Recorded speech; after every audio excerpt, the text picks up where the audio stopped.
So this video is The Secret Behind America's Obesity Epidemic by Jesse James West. I don't mind his videos. I think they're pretty good, but they're also heavily biased sometimes. Is overweight, but is it his choice? Today I'm going to investigate the obesity epidemic and find out if fat people are victims or if they're just lazy. I can sum this video up for you in 3 seconds. They're victims and they've done this to themselves. The end. You can expect obese people to be a little bit lazier. And I'm going to talk to everyone on both sides of Mike trying to handle it in like the most appropriate way possible. this debate. And I'm just going to warn you, it gets ugly. I think parents should be charged with child abuse if their child is obese. Is obesity a choice? I believe obesity is a choice. It is a choice. Yes, 100%. No, I don't. What do you guys think? Is it a choice? Is obesity a choice? I just want to pose it in a way that makes sense. Do you have a choice to put a fork in your mouth or a spoon in your mouth or to set it down? I think most people would say no. I think the general population that's out there right now would be like, no. I don't think it's a choice. Yeah. Obesity is not a choice. Right. It is a disease. You do. Yes. You have a choice. Why do you think so? Because you know when things start to get out of control and you just keep eating and not stopping. So I definitely feel like it's a choice. Why do you choose to not be obese? Because I like to look good in a dress. She says it straight. She says it straight. You want me to be honest? I don't think it's always a choice. Sometimes with schedules, sometimes people don't know, like they have certain health conditions. The health conditions thing is the worst fucking excuse possible. Your body just doesn't super generate fat. It's not like your body is just taking your bones, your eyeballs, and your brains and turning them into fat. What? Like, you could have hypothyroidism, a deficiency in thyroid, and be underweight. What? Hormone fluctuations can really hurt, especially for Kids, 80% of choice. Adults, 100%. Yeah. 1,000%. women. No shade, but men. No, you're good. You're good. I'm just joking. No shade, but men, like my fiance, for example, he can eat anything and burn it off within like a week. He probably moves. The man probably works a fucking blue-collar job. He's probably doing construction or some shit. He's making money. He's moving around all day. Of course he's going to be able to eat more. He also has more muscle mass and bone mineral density. He's probably fucking 6 inches taller. Like, yeah, homie's going to need some more calories. You're probably laying around at an office desk. You're probably sitting at home, not trying to be real. Just be real, guys. All right? Like, let's be for fucking real. This is another excuse. Well, men can eat whatever they want. They're fucking working. What is going on? Week or two, but for women, we're meant to have kids, so we do hold fat. What would you classify yourself as? Is that great? It could be more or less difficult for some people, but everyone loses weight if they eat less. Yeah, it could be more or less difficult, but that difficulty, I think, is a self-perception of the difficulty. Some people can perceive it as easy. Other people can perceive it as very, very hard. But the only reason that they perceive it that way is because they have a weak mind. That's my personal belief. Now with Ozempic, fatness is definitely a choice. You're fucking absolutely right. You can just take a quick shot. It's cheap as shit now. You can get it just about anywhere at any clinic. And it works. Give yourself fucking 8 weeks on Ozempic. You'll be shocked. Absolutely shocked at how well it works. Area. Like, I'm healthy, but I'm definitely obese. I need to lose weight. What are you doing to fix that? I'm here. Let's go. She's grinding. She's grinding right now. Do you think that airlines should charge more for overweight people taking up 2 seats, or should that second seat be free? Free? Is that a joke? Nah, not free for the plus size, man. Why are you getting treated? You gotta work that off, man. Like, Yeah, you don't get extra treatment for being a fucking piece of shit. Real talk. I have a service dog, right? The reason I have a service dog prescribed to me is because I have post-traumatic stress syndrome. I have PTSD. When I get on a plane, I freak the fuck out. The other day, I don't get an extra seat, by the way. The dog has to either be on my lap or on my feet. Doesn't matter how big they are. I have to have them in my seat. I don't get an extra seat. The other day, I was riding on a plane to here to move in, and a guy sat next to me, and he was a very big fella, and his leg was coming over into my seat and then some. Keep in mind, I have a fucking dog, right? And I'm like, I told him, I'm like, dude, can you please move your leg? Like, there is a dog underneath here, a service animal, a government prescribed service animal. And he couldn't even buckle his seatbelt. And it got to a point where the flight attendant had to move him because his leg was so far over that Mia, my service dog, had no place to sit. That shouldn't be allowed. Like, get the fuck off the plane. There needs to be a weight restriction. If you can't fucking fit your seatbelts on, it's a safety hazard. It's crazy. Not the plane thing. Yeah. All those with PTSD from service sound off, brother. There's way too many to count. Your Tomcat is registered as ESA. It's great. Her name's Mia. She's the shit. Absolutely love that dog to death. She's sleeping in the other room right now. They should charge. Yes, charge, bro. If you're taking up 2 seats, you're going to pay for those 2 seats because it's your choice to be overweight or obese in that sense.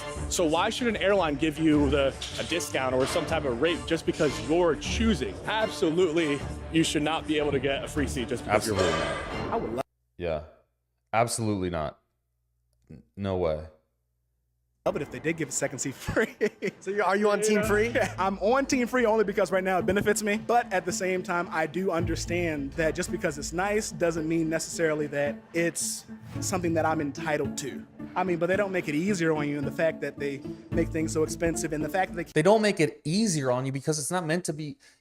Motherfucker, a normal human isn't supposed to be that size. If they made it easy on you, the whole plane wouldn't be fit for people who are actually normal humans. This argument is so invalid. keep taking space away. Over the years, they keep making things more and more cramped, which makes things more difficult. All right, service dog. All right, fine. Yeah. Yeah. Come in. Come on. You want to see you? Come on. All right. Come on. Come on. Up. This is a service dog. She's not a Yorkie. She's a terrier. She hugs me. Right? You're not a Yorkie. You ain't doing none of that Yorkie shit. You're just chilling. Look at this beautiful, majestic animal, aren't you, Mia? Tell them what you know. Speak your truth. All right, thanks. You can go now. You can go. See you later. All right, that was the service dog. Opinions are pretty split down the middle, so I wanted to know what an expert thought. Dr. Mike Isertel, pleasure. Great to see you. Is obesity a choice? No. If you come up to people who have made a choice, let's say to wear a purple shirt today. Okay. They looked at 2 shirts in their closet, blue, purple. Immediately invalid. Mike's invalid. And you come up to them, you go, I got a magic pill that'll turn your shirt blue. They're gonna be like, I'm good, I actually chose purple. That's how you know they made an active choice. How many people can you legitimately come up to on the street and you say, hey, I have a pill that just completely eliminates all of your body fat? You're gonna take it, you're gonna just like zap into a lean person's body. How many of them are gonna be like, nah, I wanna be like this? Sumo wrestlers and almost nobody else. So by that very, very direct reasoning. It's not, okay, so the choice, this is such an invalid fucking argument because the choice can always be the harder option. He's saying that people don't have the ability to choose a harder option. Yes, you do. You have all the choice in the world to choose the hardest option when you're faced with a decision. And you know what? Here's something that could value you for the rest of your life. Everyone in this chat. If you're faced with a decision, you can always choose the hardest option in that decision, and it's going to be the right one for you. Full stop every single fucking time. The hardest choice in a path of decisions is usually and most always the right decision. It's not a matter of if you want to means that you have a decision. It's just you probably should choose the hardest option. Obesity is not a choice. Everyone was comfortable sharing their controversial opinions when they were alone with me. But I wondered, what would happen if they had to confront each other?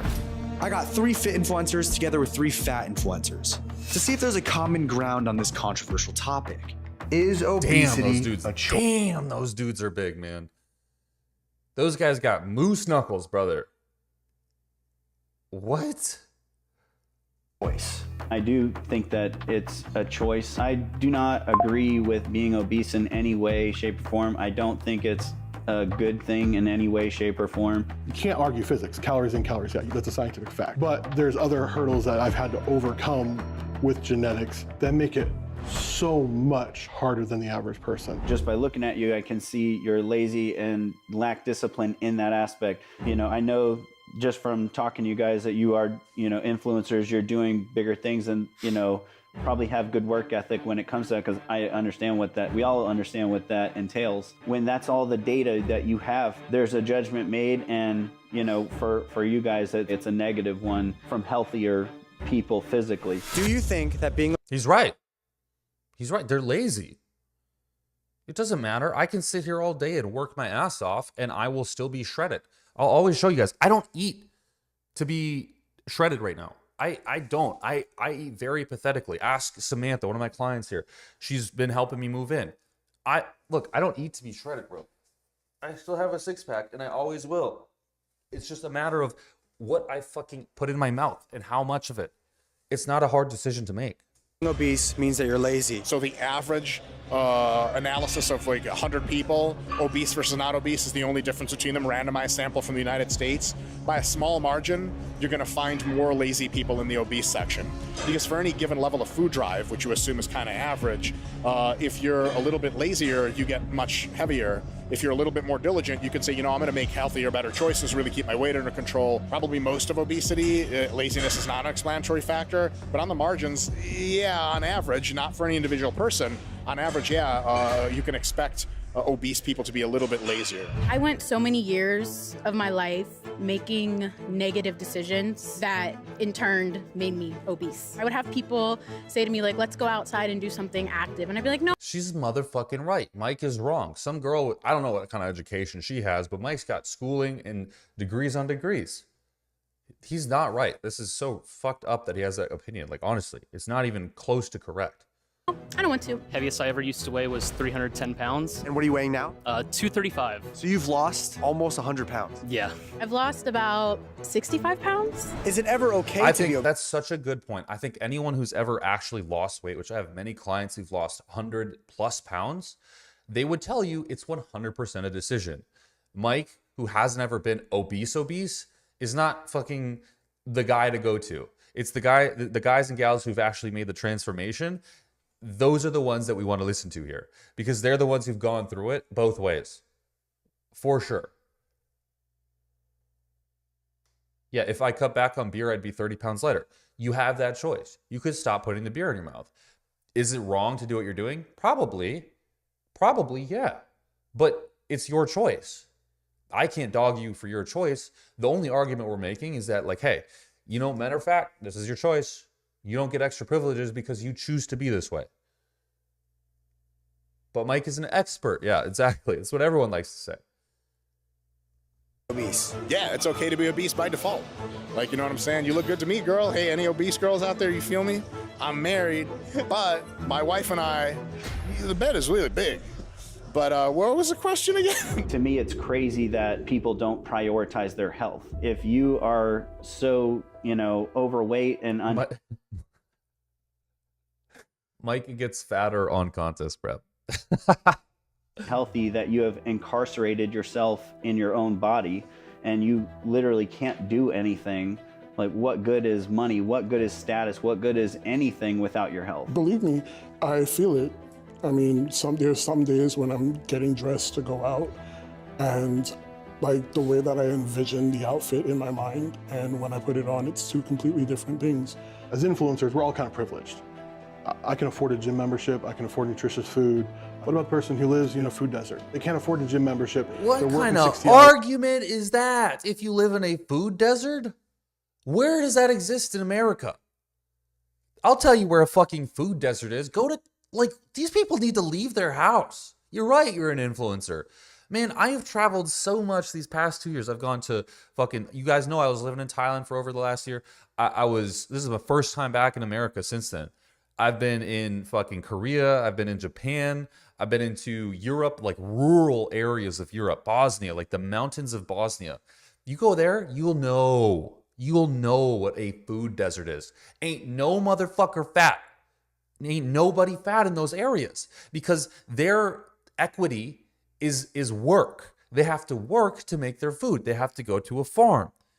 They don't get a chance to do things like sitting down and just putting fucking food in your mouth, watching TV. They don't even have TV access, man. Like, this is lunacy. He means food dessert. Yeah, 1000%. They confused dessert with desert. Yeah. There's no shot people fat when they have a food desert, because the only food they have, guess what? It's fucking lamb. It's cow. It's eggs. It's not a, Burger King McDub Whopper. What, I'm getting this shit mixed up. It's not none of this, man. It's none of this. It's crazy that they think this way. Fucking crazy, man. This isn't real life. He's never been outside of the country. And you might say, well, a food desert is when you can't afford nice food. Have you ever done the fucking math? There's no dollar menu at McDonald's anymore. You ain't getting cheaper food at McDonald's. You can go to the store. I can go to the store right now. Granted, I have access to the commissary on a military base, so that's different. But I can go to the store right now and pick up a pound of chicken for $2. How long is a pound of chicken going to last a fat person? I bet you if they ate that chicken and even put bread on it, put all the shit on it to make it taste super delicious and good, they're still going to be eating less and eating healthier than if they ate the shit they do. And you give a fat person a pound of chicken and tell them to eat it, they're going to struggle. They will hardly be able to finish that for the day. We're out here talking about a food desert. There's no place in America where you can't get chicken, fruits, or vegetables. I agree. Absolutely. Abso-fucking-lutely. Richard Simmons proved it was a choice in the 80s. Yes, a perfect example. A perfect example. Fucking yes, dude. Hours a week trying to support their family. Do you think those people are obese? Myself personally, I used to live in environments where I didn't have access to, the resources as far as proper nutrition, so I had to literally go out my way to go get the proper nutrition. I refuse to be a victim of my environment, so at the end of the day, you gotta want it. Do you think? No, they will they will fry it and smash it in 5 minutes, dog. Look, some of us are built different. A person's weight is entirely their responsibility, or are there other factors?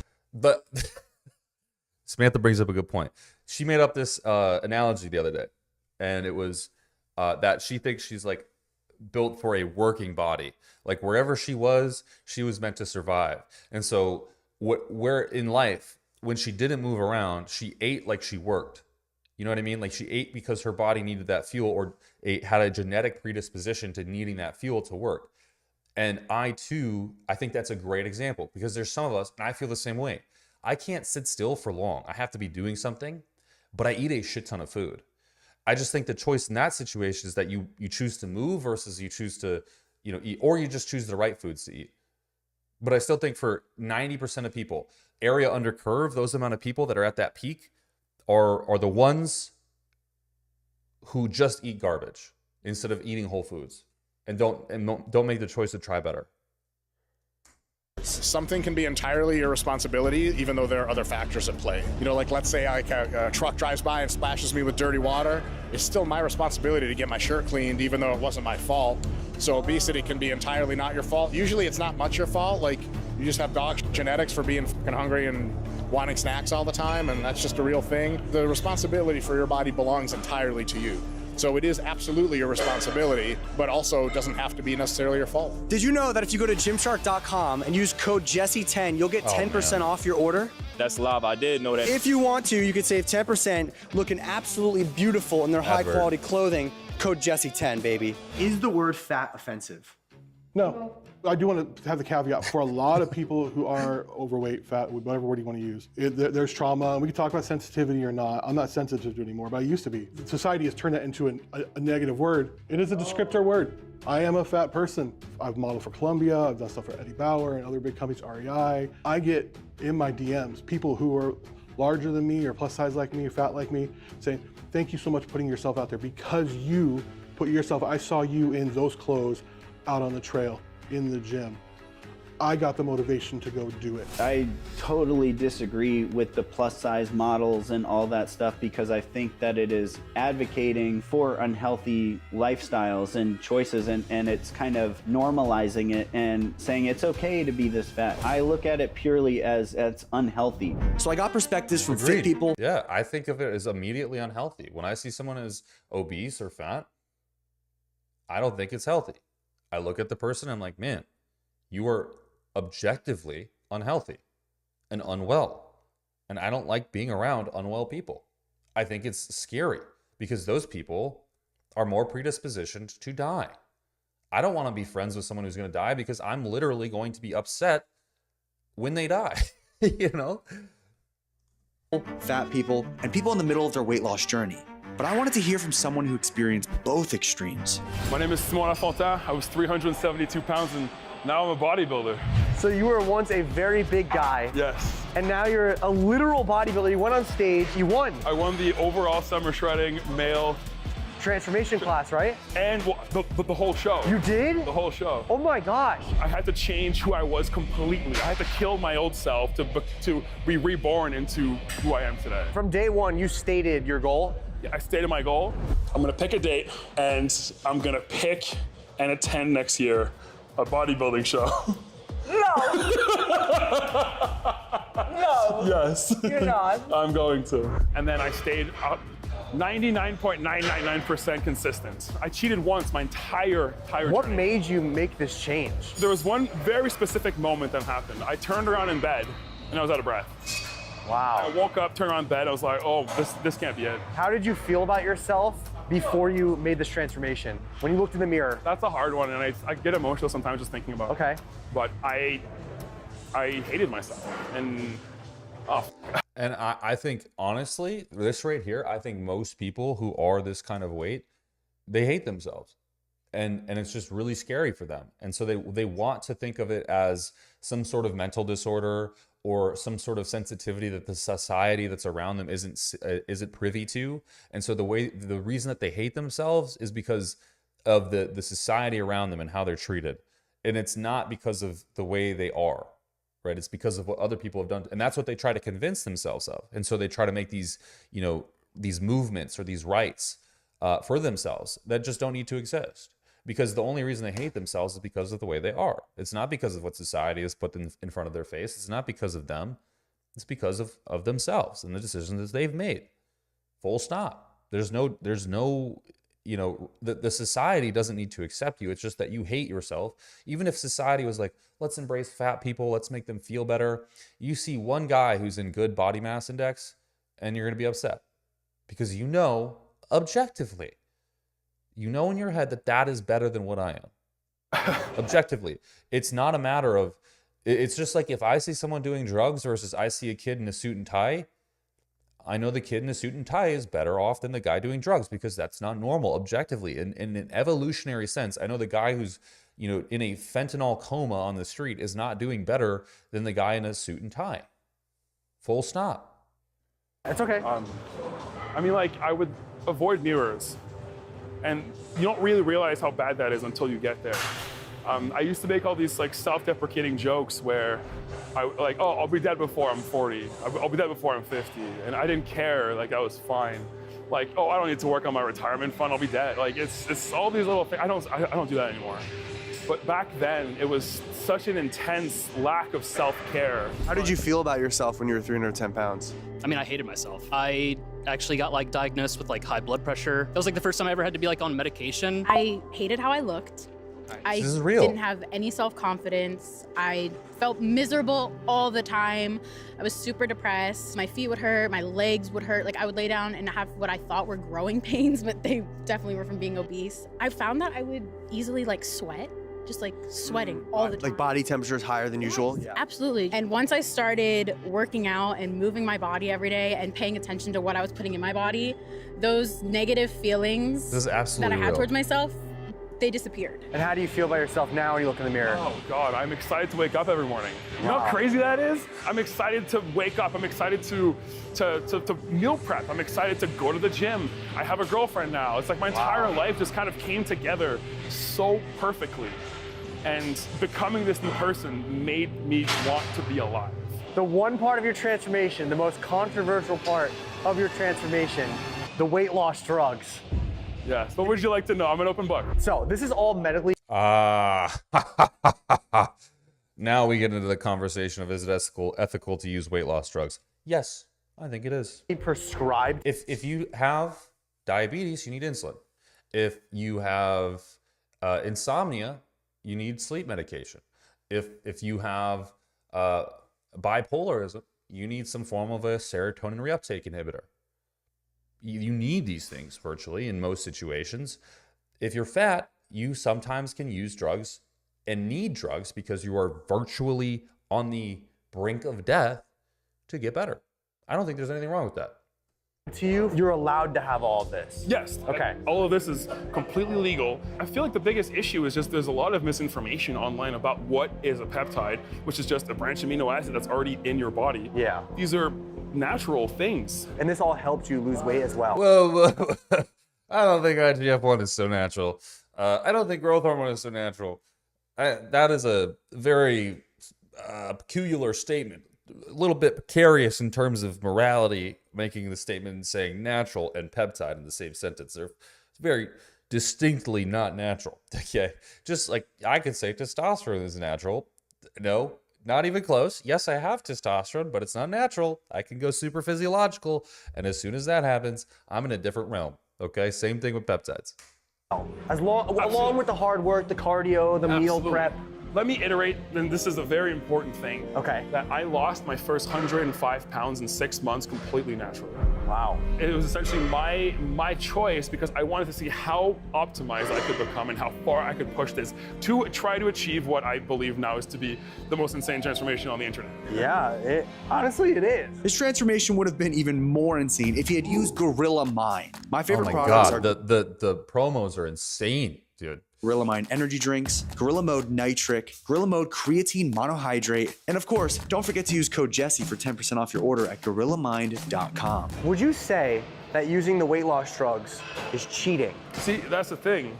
To cheat, you need to be cheating a set of rules. And who's setting the rules right now? You have these rooms full of incredibly intelligent psychologists, graphic designers, arguing over the size of a font, the location of it, and its color in an ad. Spending billions of dollars trying to feed us this food. Damn, now I actually want McDonald's.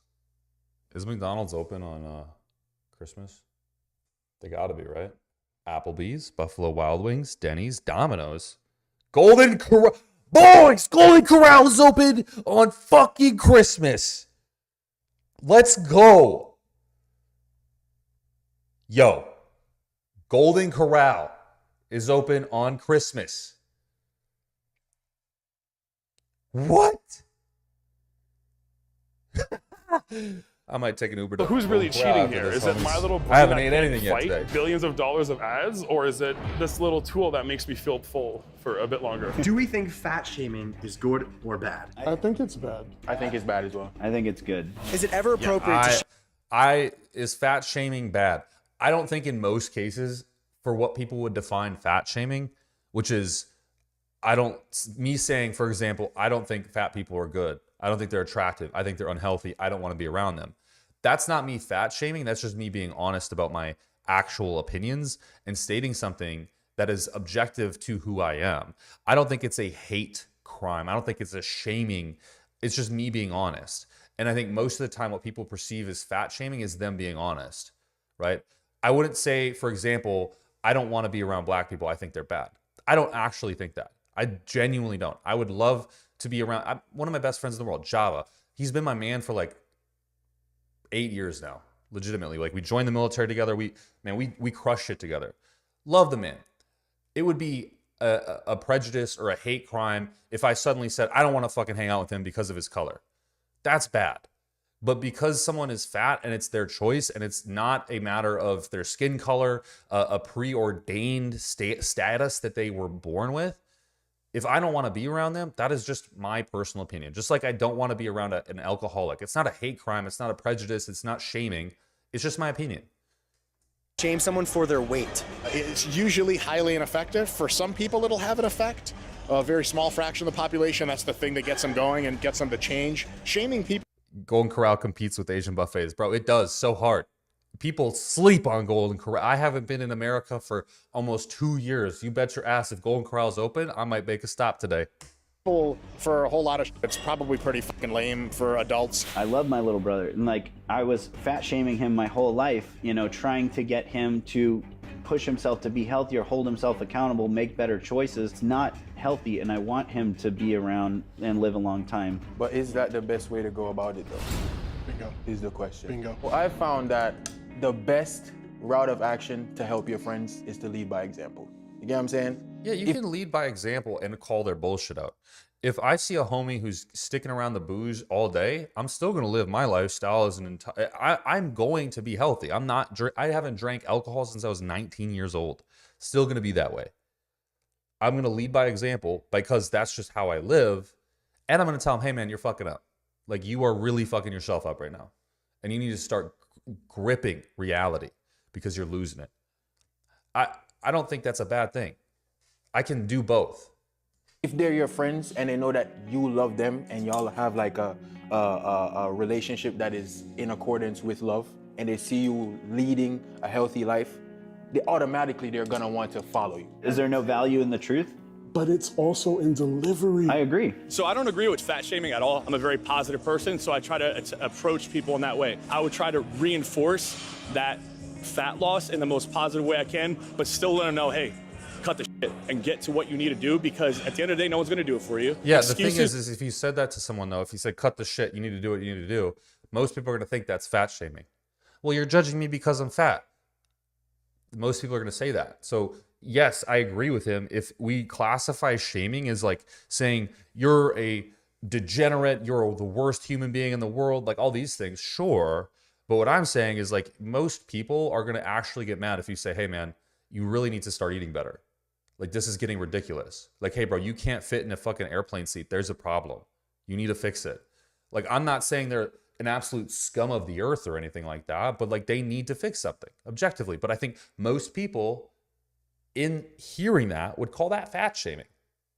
These are what the world is made up of nowadays, and I feel like a lot of the reasons why people don't succeed is because they blame outside factors, other people for why they aren't succeeding, and because they're not putting the time in. I mean, I've definitely been fat shamed. I've been obese most of my life. I've definitely gotten a lot of comments, a lot of jokes. I'm not going to fat shame anyone. I think that's bullying. And I'm not saying that I advocate for bullies, and it sounds like all of you have been like physical or, you know, harassed or bullied about your weight, right? Sure. Oh yeah, definitely. Yes. And I'll never be that guy ever. I was fat shaming him my whole life. I think the softness of our society. Damn, they really called him out up like that. That's crazy. That's crazy. Random question. Chat, favorite protein bar? Ooh. I don't think I have one, guys. You know what? I do. The one bars, they're probably the least efficacious protein bar in the world, but the one bars that are donut flavored, that's hands down my favorite. But those will make you obese because you can eat plenty of them. And the thing is, what's fucked up about protein bars is sometimes they're higher calories than like the poor food equivalent. For that one bar, you know, it's like 20 grams of fucking food or something, and it's like more calories than a goddamn Krispy Kreme donut.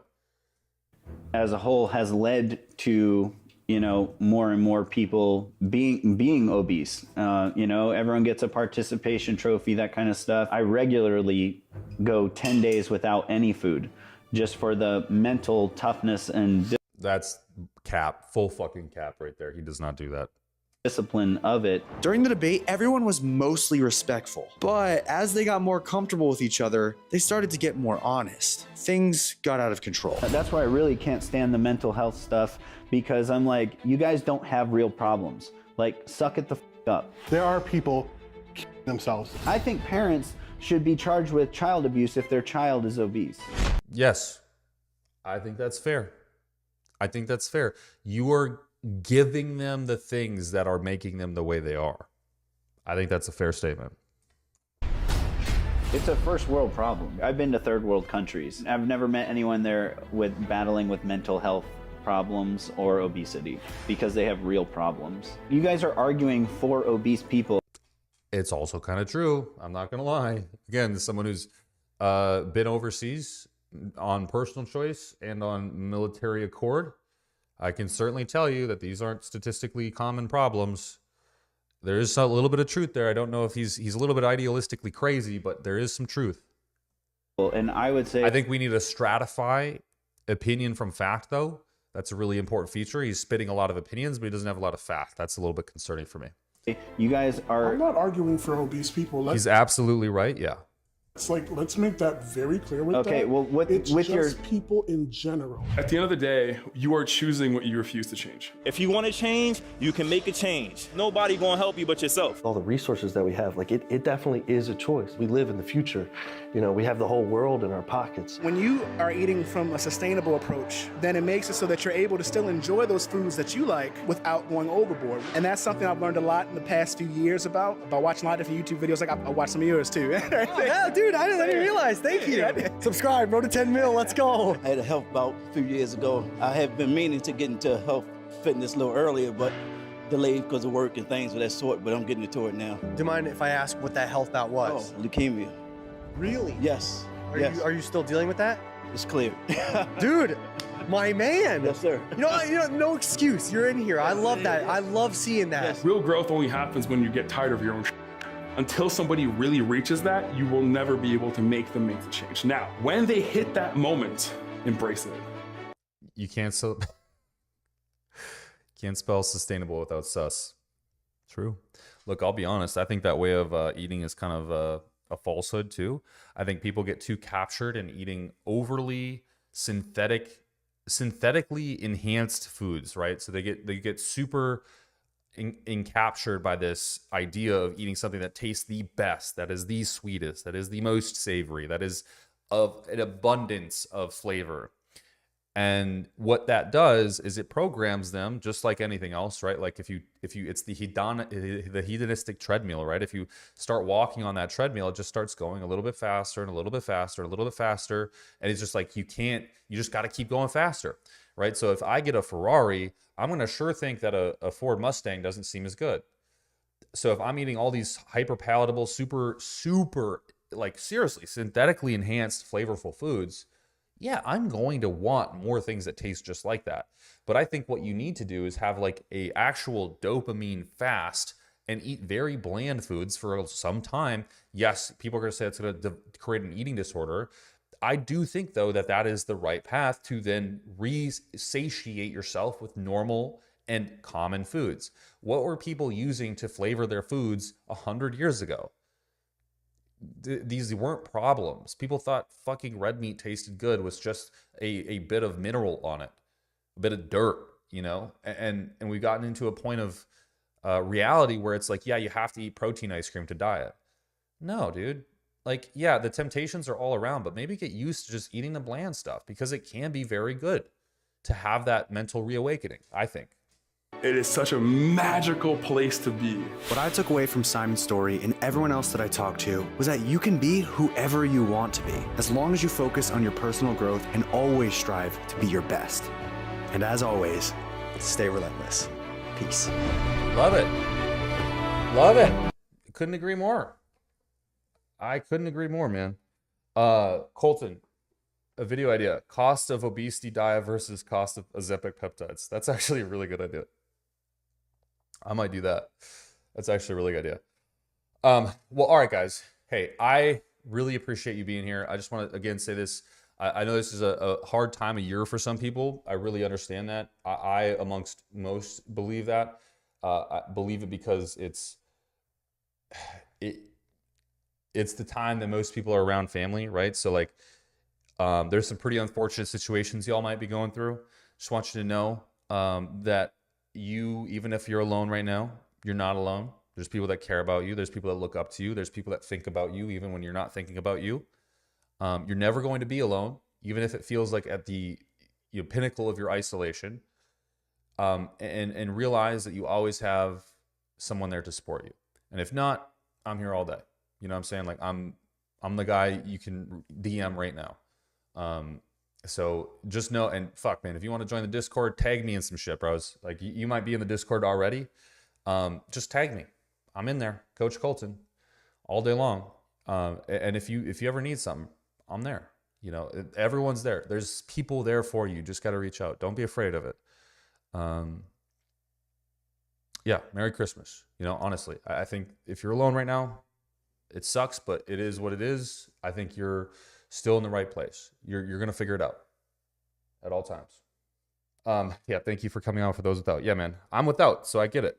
I want to be here as much as I can for everybody. And like honestly, YouTube for me isn't so much as a income stream or this thing for fame or reputation. It is a thing that I want to do because I like, in a sense, entertaining people. I like to thoroughly make sure that people are going through life seeing things in a way that makes them happy.